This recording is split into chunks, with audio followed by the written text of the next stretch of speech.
Pagi, Pak. Ya, oke. Selamat pagi. Salam sejahtera untuk kita semuanya. Om Swastiastu, salam Rahayu. Assalamualaikum warahmatullahi wabarakatuh. Ya, di sini sudah hadir I Gusti Ngurah Krisna dan juga Luki Istakim, ya, saudara-saudara. Jadi kita mulai ya, saudara-saudara. Saudara-saudara, saya sudah membaca mengenai apa itu diskusi Anda di LMS, ya. Usahakan Anda sangat aktif di dalam diskusi ya sebagai indikasi bahwa Anda menyerap ilmu pengetahuan yang kita share dalam LMS ya. Dan juga diskusi itu mengindikasikan Anda terlibat aktif di dalam kelas online ya. Karena kalau Anda tidak menunjukkan keaktifannya di dalam kelas online itu Anda bisa apa itu dianggap ini ya pasif student ya.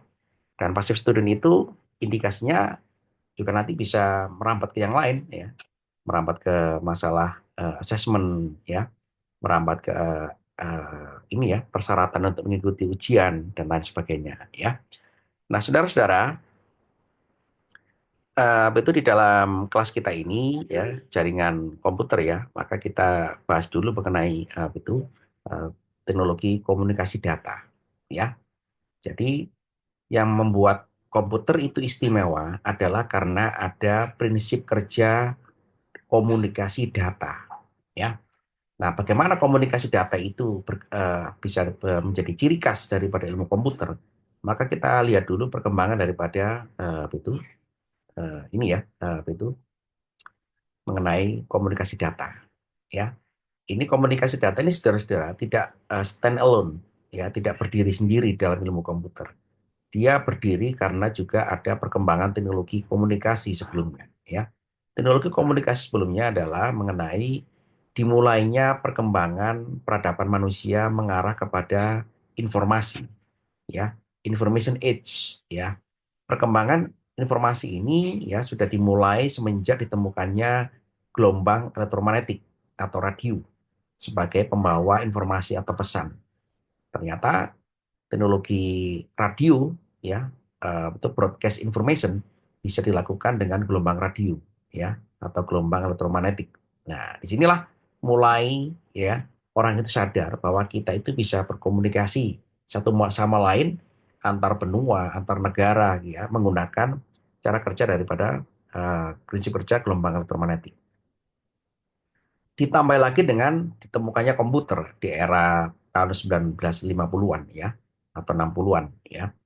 Informasi komputer ya berkembang ya, teknologi informasi dalam komputer berkembang, teknologi komunikasi juga berkembang ya, sehingga satu sama lain ini beriringan ya, berkembang pesat dan saling merge ya satu sama lain ya, sehingga pas saudara-saudara awal abad kita, peradaban kita ini sebagai apa itu berkembang pada era informasi ya, ternyata informasi ini ya itu berkembang ya kan sebagai cara kita mengirimkan pesan atau data ya, semenjak ditemukannya telegraf ya, atau yang itu ditemukan oleh Bapak Samuel Morse ya, telegraf ya. Telegraf ini adalah awal cikal bakal daripada revolusi itu dunia komunikasi atau information age ya.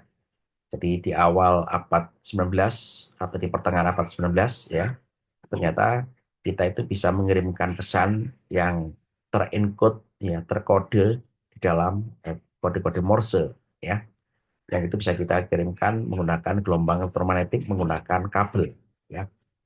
Kemudian saudara-saudara ini berkembang lagi bagaimana kita mengirimkan pesan tanpa kabel ya, gelombang radio ya. Gelombang radio ya kan itu sudah mulai berkembang ya kan. Tapi sebelumnya eh, cara kita mengirimkan suara dulu ya, voice over itu kabel ya, atau Alexander Graham Bell ya, telepon ya.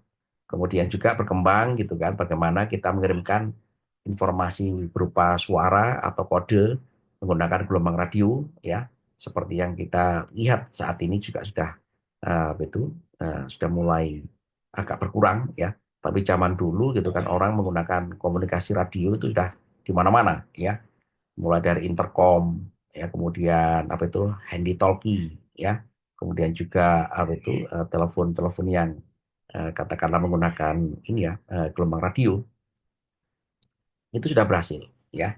Kemudian itu berkembang lagi gitu kan teknologi ya kan itu mobile phone ya.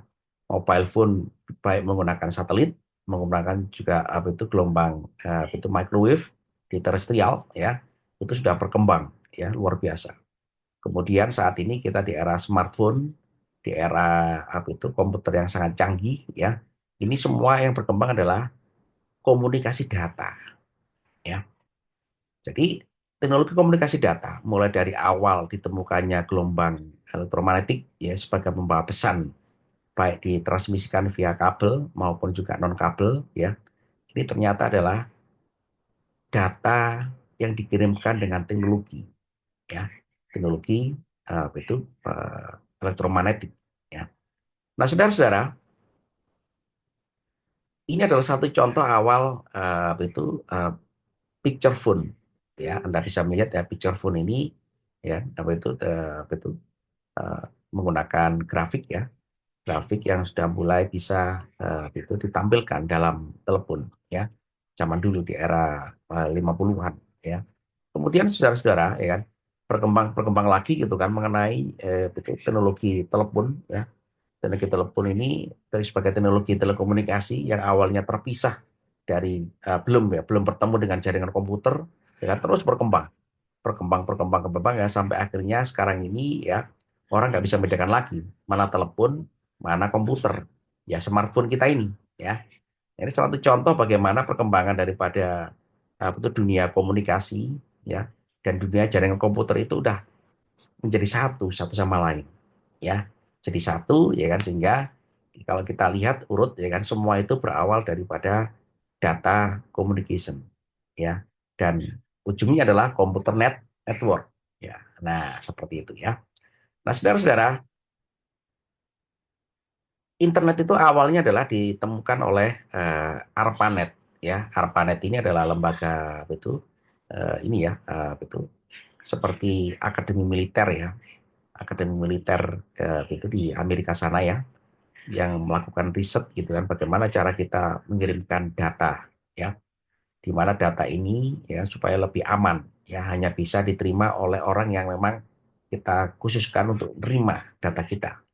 Jadi internet ini awalnya adalah teknologi pertahanan, ya, teknologi pertahanan untuk militer, ya, karena di dalam dunia militer atau dunia apa itu perang, ya, informasi itu nggak boleh sembarangan, ya, untuk diterima oleh siapapun, hanya orang-orang tertentu, ya, karena dalam dunia militer itu kan semua informasi, komunikasi, instruksi, perintah, ya apa itu rahasia semua, tidak boleh diketahui oleh musuh.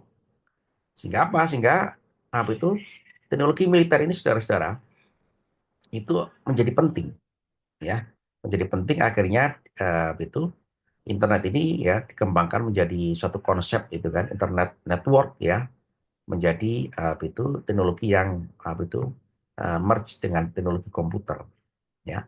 Jadi dari perkembangan dunia militer ya di ARPANET sana kan sampai ke NSF ya, NET ya, National Science Foundation-nya Amerika sana ya. Ini berkembang bahwasanya ternyata komputer ini bisa dirancang untuk berkomunikasi, bisa bertukar data ya. Bagaimana caranya? Nah, itulah data communication ya ilmunya yang kita pelajari betul dalam satu semester ini ya. Dan saudara-saudara, internet ini sangat pesat perkembangannya ya. Sangat pesat perkembangannya ya itu data terakhir itu 7 miliar pengguna 7 miliar manusia di muka bumi yang menggunakan internet itu 5 miliar ya 5 per 7 ya hampir 70% ya 70% lebih pengguna internet ya di muka bumi. Nah, saudara-saudara, bagaimana bisa internet itu bisa serve ya melayani komunikasi sampai sebesar itu? Karena ada metode komunikasi data yang sangat spesifik yang diterapkan dalam jaringan komputer ini. Di mana cara komunikasi data dalam komputer ini ya itu berbeda dengan cara data berkomunikasi dalam ilmu telekomunikasi yang umum. Ya, Kalau telekomunikasi umum itu kan orang mengirimkan data itu hanya sederhana ya. Itu adalah itu modulasi sama demodulasi ya.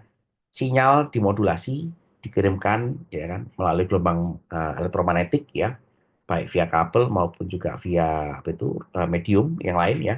Itu diterima oleh penerima, dilakukan proses demodulasi ya. Jadi modulasi sinyal transmit ya dikirim sampai di itu penerima ya, sinyal diterima dibuka dengan demodulasi. Simple seperti itu aja. Tapi kalau dalam jaringan komputer saudara-saudara tidak seperti itu. Dalam jaringan ilmu komputer ya orang itu bisa menerima data tapi belum tentu bisa berkomunikasi. Kenapa? Karena ada tata cara ya, tata cara data itu berkomunikasi dalam antar komputer.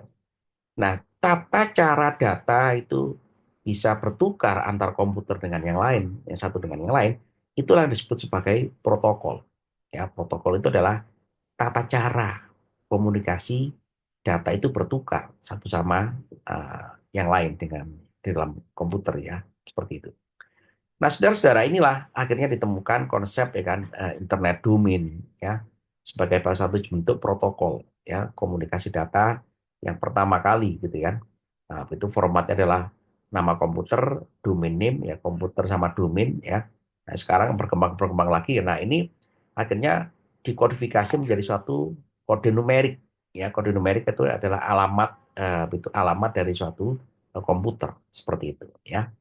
Nah, bagaimana data itu bisa berkomunikasi satu sama lain ya, sampai juga bisa membawa data yang sangat bermacam-macam ya, mulai data video, data gambar, data teks, data-data yang lain ya, bahkan di era AI ini itu kan, data itu udah kompleksitasnya sangat tinggi sekali ya. Ada data dari IoT, di mana IoT ini adalah menghubungkan perangkat-perangkat di luar jaringan komputer ya, berupa data-data log real time ya, data misalkan untuk smart factory, IoT-nya itu menghubungkan apa saja. Di situ ada proses-proses industri yang dihubungkan dengan IoT. Nah, itu data semua dibawa ke jaringan internet. Sehingga apa saudara-saudara, data di dalam internet ini gitu kan, ya, itu unlimited bentuknya ya, tergantung daripada perkembangan teknologi data itu sendiri ya. Kalau data-data yang kita gunakan ini standar ya, data video, data image, data teks ya. Tapi kalau data itu sudah menyangkut ke smart system, misalkan smart factory, di situ IoT, data itu udah nggak karu-karuan ya. Data sensor, sensornya juga nggak satu, berbagai macam jenis. Ada sensor thermal, sensor mekanik, sensor katakanlah sensor ini ya, sensor eh, eh, cahaya ya, sensor-sensor yang lain yang merupakan apa itu proses industri itu terlibat di situ ya. Sehingga apa saudara-saudara? Sehingga keunggulan daripada komunikasi data di dalam jaringan komputer itu memberikan peluang ya semua jenis data itu bisa dimasukkan. Berbeda dengan ilmu telekomunikasi. Kalau ilmu telekomunikasi ini simple ya. Data dimasukkan ke dalam transmitter, dimodulasi, ya dikirimkan ke penerima. Simple. Tapi kalau dalam jaringan ilmu komputer tidak simpel itu. Data ini ternyata bisa dibagi-bagi. Sehingga apa saudara-saudara? Sehingga komputer itu bisa, karena jaringan komputer itu adalah ditujukan untuk serve, melayani. Ya, melayani secara dedicated, secara personal. Ya, jadi kelebihan daripada jaringan komputer ini untuk broadcast, dia bisa terhubung secara personal dan juga bisa terhubung secara global. Nah, ini keunggulan daripada jaringan komputer dibandingkan dengan jaringan telekomunikasi. Tapi jaringan telekomunikasi memiliki keunggulan untuk broadcast information atau data atau sinyal ke seluruh penggunanya. Nah, inilah yang nanti akan ketemu gitu kan ilmunya dalam jaringan ilmu komputer dengan jaringan ilmu telekomunikasi dalam mata kuliah wireless network. Tapi kalau yang mata kuliah kita ini kan sekarang mempelajari itu jaringan komputer ya. Lebih spesifiknya adalah bagaimana jaringan ilmu komputer itu melakukan proses transmisi atau pertukaran data seperti itu ya. Ada pertanyaan sudah Sarah? Halo? Sejauh Tidak ini ada, belum, Pak. Pak. Ya oke ya. Belum, Pak. Jadi ciri khas yang paling membedakan jaringan komputer dengan jaringan atau telekomunikasi itu adalah konsepnya. Jaringan komputer itu saudara-saudara, ya, itu adalah hubungan antara server dengan klien atau user ya. Server ya. Jadi server ini adalah atau host ya kan. Ini adalah sebagai pengatur komunikasi data. Ya, tadi kan saya sebutkan dengan ada protokol, ada tata cara berkomunikasi. Siapa yang mengatur tata cara komunikasi ini? Yang mengatur adalah server. Server itu apa? Server ini adalah komputer yang berisi perangkat lunak yang khusus mengatur pertukaran data melalui protokolnya. Ya, server. Siapa penggunanya? Penggunanya adalah klien. Kliennya berapa? Oh, banyak sekali, unlimited. Ya, sesuai dengan konfigurasi jaringan yang kita gunakan di situ. Ya, jadi hubungan antara komunikasi data dengan di dalam komputer, ilmu komputer itu adalah hubungan antara server dengan klien. Ya, yang diatur menggunakan perangkat lunak. Perangkat lunaknya apa? Ya, itu perangkat lunak khusus untuk operating system untuk server. Ya, nah, di situ ya. Kemudian kliennya juga sama. Klien juga terhubung dengan software atau perangkat lunak yang bisa mengakses dengan layanan dari server. Nah, gitu ya. Nah, jadi kalau Anda mengakses Google, yang Anda akses itu servernya siapa? Gusti atau Lucky. Kalau Anda mengakses Google, misalkan, atau suatu web. Halo? Iya Pak, server yang Iya. Servernya siapa yang Anda akses? klien ya Pak. Nah, Anda kan sebagai klien. Anda kan mengakses Google, servisnya Google. Maka Anda mengakses servernya Google. Ya. Jadi semua jaringan internet ini, saudara-saudara, itu hebatnya adalah ada konsep server dan klien, pelayan dan pengguna. Ya, hubungan antara klien dengan server ini, saudara-saudara, gitu kan, membentuk suatu konfigurasi yang luar biasa. Yang nanti itu bisa kita hubungkan dalam bentuk, gitu kan, konfigurasi, gitu kan, peer-to-peer networks, ya. Jadi server juga bisa kita konfigurasikan sebagai hubungan antara server dengan klien di atasnya lagi. Sehingga apa? Sehingga konfigurasi dari jaringan internet ini bisa bertingkat-tingkat. Bertingkat-tingkat sangat kompleks sekali. Ya, sehingga bisa kalau kita gambarkan secara fisik ya kan itu hampir ya nggak karu-karuan seperti networknya seperti cloud ya, seperti itu ya. Nah, server ya itu jenisnya macam-macam. Ada file server, ada print server, ada web server, email server ya, ada video server, ada video in demand, mau macam-macam server ya kan. Sekarang ini berkembang di era AI ini udah nggak karu-karuan ya. Jadi perangkat komputer yang dikhususkan untuk melayani dengan baik secara jaringan fisik maupun juga secara itu software. Nah ini saudara-saudara akhirnya membentuk konfigurasi sebagai jaringan ya. Jaringan dalam internet itu atau jaringan dalam komputer itu adalah jaringan antara siapa? Antara server dengan klien yang bisa dikonfigurkan secara bertingkat-tingkat ya, sampai dari sumbernya internet kita kan sumbernya dari Amazon ya. Dari Amazon gitu kan sampai ke penyedia-penyedia layanan ya kan dalam bentuk server sampai ke kita. Ini semua adalah jaringan. Ya, jaringan dalam bentuk server dengan klien gitu ya. Jadi saya belum membahas perangkat yang digunakan ya, tapi konsepnya dulu ya. Jadi kalau kita sudah bisa memahami bahwa ternyata jaringan komputer itu adalah hubungan antara server dengan klien yang terhubung satu sama lain, ya berarti apa saudara-saudara? Ini jaringan yang itu kompleks, ya jaringan yang kompleks, ya. Jadi kalau kita terhubung dengan internet, ya saudara-saudara, komputer kita ini sebetulnya sudah terhubung ke seluruh global, ya. Dengan Amerika kita terhubung juga, ya. Dengan Amerika, dengan semua negara, dengan semua pengguna itu terhubung satu sama lain. Hanya bedanya kita nggak bisa berkomunikasi. Sebagai contoh, saya tanya kepada Anda, ya, misalkan komputer Anda itu terhubung dengan komputernya NASA, I Gusti Ngurah Krisnya,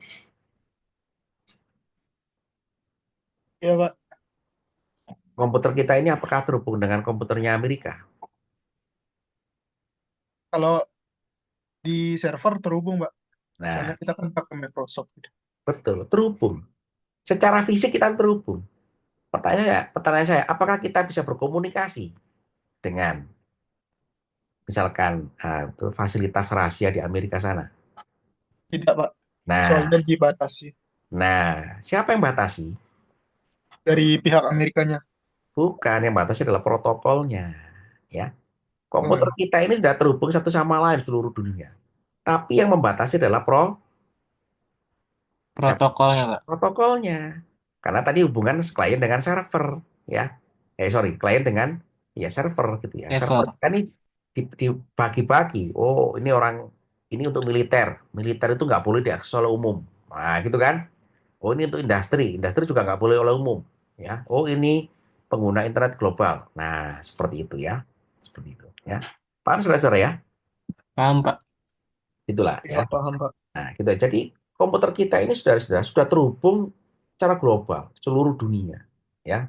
Sehingga apa, saudara-saudara? Sehingga ya akhirnya adalah ya resiko-resiko yang bisa kita lihat ya, resiko satu sama lain, ya, cyber attacks, ya, cyber crime, ya, pembobolan security itu sudah menjadi satu keniscayaan. Karena memang kita itu hubungan semua orang ini di seluruh dunia ini hubungan antara klien dengan servernya, ya. Servernya ini ya terhubung dengan satu sama lain ya bertingkat-tingkat berlapis-lapis. Nah, siapa yang mengatur gitu kan protokol komunikasi ini ya data ini adalah yang mengatur adalah algoritma atau dalam bentuk software diwujudkan dalam bentuk protokol. Jenis-jenis protokol juga banyak banget. Mulai dari protokol TCP, IP, terus protokol di setiap OSI layer ya nanti akan kita bahas ya. Itu bermacam-macam ya. Bermacam-macam ada apa itu? Ada apa itu? eh, konfigurasi apa itu yang lebih-lebih sampai ke apa itu application layer ya seperti itu. Nah, inilah saudara-saudara yang mencirikan jaringan komputer itu dibandingkan dengan jaringan telekomunikasi. Jaringan telekomunikasi yang kita gunakan mulai dari komunikasi wireless, kabel UTP, kemudian jaringan satelit, jaringan fiber optik, semua adalah medianya. Jadi telekomunikasi itu adalah media jaringan ilmu komputer itu berada, ya, atau diterapkan. Nah, seperti itu ya. Jadi kalau kita membahas jaringan ilmu komputer itu nggak lengkap tanpa membahas jaringan telekomunikasi. Apalagi kita orang ilmu komputer harus juga paham. Ternyata ilmu komputer kita ini berada dalam infrastruktur jaringan telekomunikasi. Sehingga kalau kita membahas performansi jaringan komputer itu nggak mau harus jadi satu, ya. Jadi satu. Anda misalkan mau merancang itu smart application ya untuk mengendalikan misalkan kereta cepat, ya. Kereta cepat yang di Jakarta itu bus ya, kecepatannya 300 sekian lah kilometer per jam ya. Saya lupa itu. 300 kilometer per jam. Kereta ini mau dikendalikan oleh aplikasi. Ya, aplikasinya adalah di dalam jaringan. Kalau jaringannya bermasalah, di situ ada latensi, keterlambatan mengirimkan data. Ya, mau kereta itu mau direm, ada perintah mau ngerem, tapi data itu terlambat datang. Apa yang terjadi, Krisna atau Lugi? Halo, Halo, Iya Pak. Pak, apa yang terjadi? untuk keterlambatan data ya Pak. Iya, Anda misalkan bikin aplikasi ya untuk mengendalikan kereta cepat ya. Kemudian perintah Anda datanya telat di dalam kereta cepat itu. Apa yang terjadi? Terjadi delay seharusnya. Ya, delay, betul ya. Akhirnya apa ya? Ya kereta itu gitu kan berhenti gitu kan, tidak sesuai yang kita harapkan. Ya, malah nyelonong kan gitu ya. Ya gitu. Mau keretanya cepat Kelewatan gitu kan. stasiun. Ya, ya melewati stasiun gitu kan. Nah, gitu. Nah, itu salah satu contoh gitu kan bahwasanya kalau kita membahas ilmu komputer itu juga harus membahas ilmu telekomunikasi juga ya karena di situ ilmu komputer kita itu berada ya. Seperti nah Iya sering Pak. kan anak itu bikin bikin bikin ilmu jaringan komputer gitu kan dia lupa membahas bahwa performansi sistem yang dia usulkan itu atau kerjakan itu juga terpengaruh oleh jaringan telekomunikasi. Nah, gitu ya. Nah, itu jangan dilupakan ya gitu. Oke, ada pertanyaan saudara-saudara? Belum, Pak. Oke ya. Nah, saudara-saudara, itu Anda nanti saya berikan tugas ya untuk membahas tentang OSI layer ya, jenis-jenis OSI dan jenis-jenis protokolnya ya. Kemudian Iya, minggu Pak. depan akan saya bahas ya. Jadi nanti ini ada tugas Anda, saya berikan bahan bacaan untuk mempelajari jenis-jenis OSI layer ya. OSI itu adalah Open System Interconnection. Open System Interconnection itu adalah gambaran komunikasi data di antar komputer, baik itu antar komputer satu dengan lain atau juga dengan server. Semua itu diseragamkan secara standar adalah OSI layer itu. Bagaimana antar komputer berkomunikasi? Itu adalah sesuai dengan prinsip kerjanya OSI layer tadi itu, Open System Interconnection. Mulai dari yang paling bawah ya, physical layer, transport layer, sampai ke atas-atasnya. Bisa saudara ya, itu sangat mudah sekali ya, prinsip OSI layer ya. Dan contoh-contoh protokolnya. Bisa kira-kira Krisna Lutfi? Baik, Permisi, Pak. Pak. Mau bertanya, artinya Ya, cuma silakan. Hmm. membuat laporannya atau gimana? Tidak, hanya mempelajari aja. Mempelajari semua diskusi dalam forum aja. Ya, Oh, ya, apa Pak. itu OSI layer, apa bentuk-bentuk protokolnya, apa itu bentuk-bentuknya. Gitu ya, ya. Sangat mudah ya. Gitu. Jadi frameworknya tadi adalah yang mencirikan komunikasi data dalam komputer atau antar komputer itu adalah bahwa itu diatur dengan menggunakan protokol. Protokolnya diatur sesuai dengan standarnya OSI, Open System Interconnection, ya. Mulai dari layer paling bawah, layer physical layer, transport layer dan seterusnya ke atas. Begitu saudara ya. Nah, itu Iya, nanti paham, Pak. Itu, mencirikan Pak, mau mau komunikasi nanya, Pak, itu yang sirkuit maksudnya gimana, gimana, Pak? sirkuit. Iya, Sirkuit Sirkuit adalah yang perangkat apa itu perangkat elektronik pendukungnya, kayak router, switching gitu ya. Itu perangkat pendukungnya saja ya. Perangkat-perangkat pendukung ya kan, itu komunikasi data ya. Jadi itu itu konfigurasi daripada komunikasi data ini secara prinsipal kan tadi server dengan klien gitu kan. Server dengan iya. klien gitu kan itu dihubungkan dengan itu perangkat hardware kok ya, telekomunikasi ya. Oh, gitu. ada Baik, baik. ada switch, ada server, ada hub, nah gitu-gitulah, gitu ya, Iya, sederhana, baik, Pak. gitu ya. Oke, nanti itu kita diskusikan lebih lanjut ya. Saya berikan tugas kepada Anda untuk berdiskusi tentang OSI layer ya, sama bentuk-bentuk protokolnya ya. Minggu depan insya Allah saya adakan lagi untuk Vicon ya. Anda tunggu jadwalnya ya. Oke. Baik, Pak. Oke, terima kasih. Selamat siang. Salam sejahtera untuk kita semuanya. Salam rahayu ya. Om Swastiastu, Namo Buddhaya, salam kebajikan. Assalamualaikum warahmatullahi wabarakatuh. Waalaikumsalam. Ya, Terima kasih, Pak. ya Terima sama-sama. kasih, Pak Dokter. Ya.